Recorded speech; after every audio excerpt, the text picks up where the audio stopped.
Alright guys, hello and welcome to a new series we're starting. The name may sound familiar. I did have a wee series that I wanted to start called BotBattle, where I kind of try to go through all the bots, just playing against them, but I realised there's going to become a certain level that I just cannot get past, and there's so many bots that you can utilise and that we can have fun with, watching play or playing against them. So in this series, what it's going to be is I'm going to put two bots against each other, one with one colour, one with the other. Obviously the bots can't actually play each other, so I am needing to make the move on one board and then make the move on another board for each of them. So in this episode we have the MRBEAST bot as white and the Ludwig bot as black. The reason for that, the Ludwig bot is 100 points higher rated, so we decided to give it black, give the MRBEAST bot a wee bit of an advantage. But yeah, it's quick, wee easy episode. I do hope you guys enjoy it, and yeah, let's just get right into it. Thank you. Let's get straight into it, and MRBEAST starts off with the white pieces, move into e4. Ludwig bot is opening up with an e6. We have got a French defense with a King's Indian attack. Okay. Quite strange movement there. Don't see why MRBEAST needed to shuffle around. Oh, Ludwig getting his queen out early. MRBEAST following quickly behind, getting his queen out as well. That's quickly put under attack by the knight. Okay, yes. As you see, the computer says that's a slight inaccuracy. Knights on the rim are usually grim. It's not really doing an awful lot out there, and MRBEAST strikes back in the centre, pushing a pawn forward, and there's a second knight out on the rim. What is Ludwig doing? This is how he actually plays chess, because everyone knows chess.com's perfect representation of how all these people play chess. So we continue. Ludwig puts MRBEAST's queen under attack, to which he just shoves it straight into the opposite line. Okay, and is that the queen trapped? No, still got quite a few squares here diagonally. Well, not even, you can't go there. That would hang your queen, that would hang your queen. That's probably the only safe score at the moment, but he just leaves it out to dry with a massive blunder. Now let's have a wee look. Why is that a blunder? That's a blunder because, yeah, you just get your queen absolutely bombarded and trapped in the corner. But Ludwig bot does not see that. There's a wee shuffle over there by MRBEAST King, and he just throws his horsey out to die.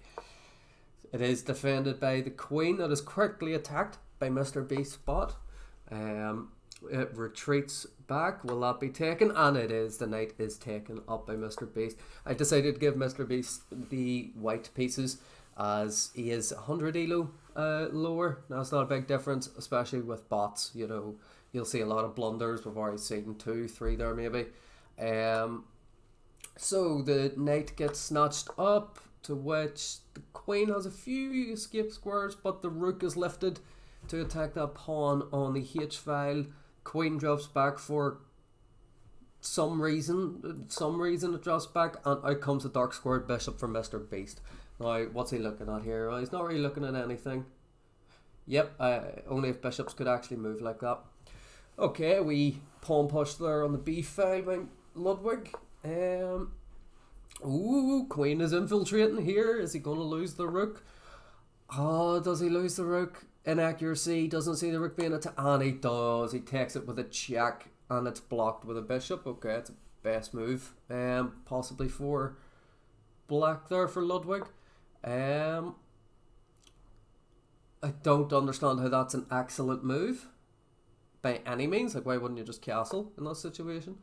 Okay, out comes the queen again. Here comes the second knight finally being developed. Now all of MRBEAST's pieces have been moved, while it just looks like this bishop really shouldn't have moved in the first place, and this rook is just loving life in the corner, nice and safe, snug and wrapped up. So king shuffles over one square from MRBEAST, gets himself into safety, and there's a castle from Ludwig bot over to the queen side. Not really doing much, having his bishop No, his rook's staring at his bishops. Obviously, if this bishop moves, it puts the queen under attack, but that will just lose a bishop if he moves there. So queen slides out of the way, attacking the rook. The queen slides down one square onto the b6 square. Not really sure what he's looking at there. This is defended. Obviously, this is also defended. Okay, a couple of wee pawn pushes. Connecting the pawn chain on the... What's that? That's the king side for white. Knight is now under attack. And the rook. So the rook drops back. Wee pawn push. Kind of connect all them pawns over in the queen side for black. Okay, doubling up his diagonal attack. Mr. Beast. Okay, Mr. Beast. Right. Snatches up the knight and Mr. Beast captures back. Ludwig pushing another pawn. Okay. Rooks do a wee shuffling around. Queen's going for a shuffle. Pawn gets snatched up. Now it is undefended, so that can just be taken right back. And now it's defended, so it can't be taken right back. Another wee rook slide there for whatever reason, along with the pawn push. It's probably to help solidify it, but you know, he's outnumbered there, massively outnumbered. The rook goes under attack and Ludwig misses it, just leaving it out to dry while moving his queen forward. What's he going for? Is he going for a quick attack? So the rook gets snatched. The queen slides another one square. Horsey jumps in, protected. Got a wee wooden shield going here at the moment. There's a lot of tension in the centre here, so there is a lot of tech. Right, so free pawn? No, it's not. Well, it is a free pawn actually. My apologies, as it's defended. So obviously the queen is not going to take that. But what is this? He is going under. He is attacking his queen, pinning it to the rook. Oh, he snatches up a free pawn. That's not check. He can't be attacked very easily, if at all. No, he cannot be attacked. Black's king is wide open with all these pieces around him. He can't go here, he can't go here, he can't go there.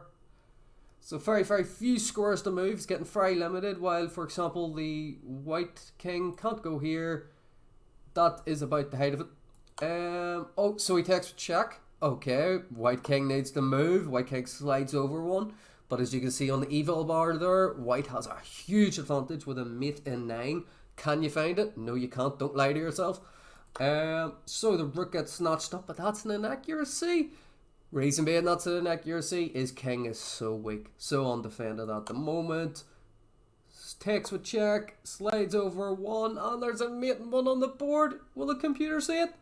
Will Ludwig bot find it? Or Mr. Beast bot even find the courage to defend? No, he does not. No, he does not.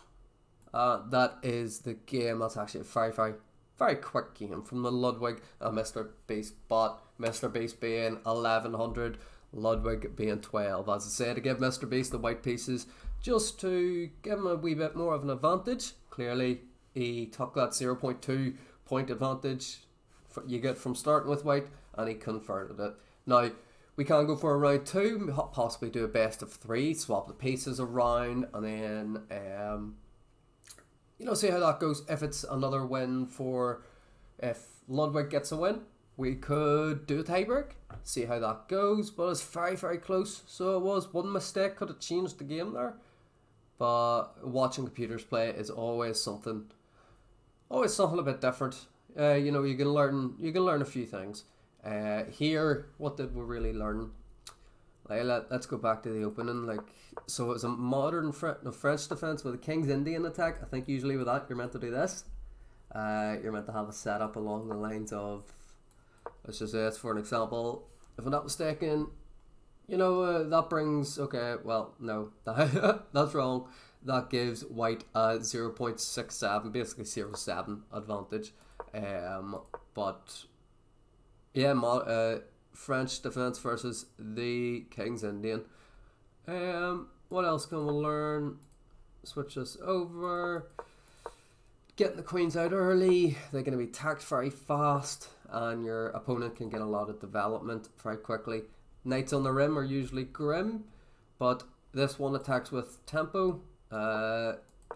Kind of limits again, like it's not as if he can jump in here, it's not as if he can, well, he can go back, he obviously can't go here, so you're kind of forced to go back almost with your knight. Not really, same here, you obviously can't go here, but if you go here onto the b4 square, there's not an awful lot of moves to make after that.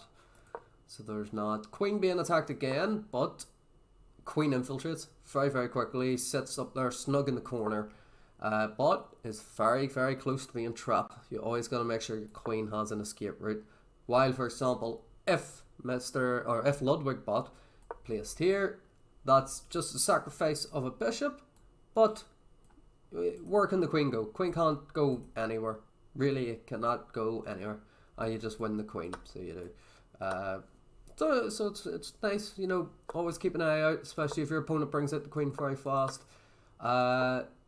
Just a clean sacrifice of a piece. So here you see, it's not a terrible move, taking it.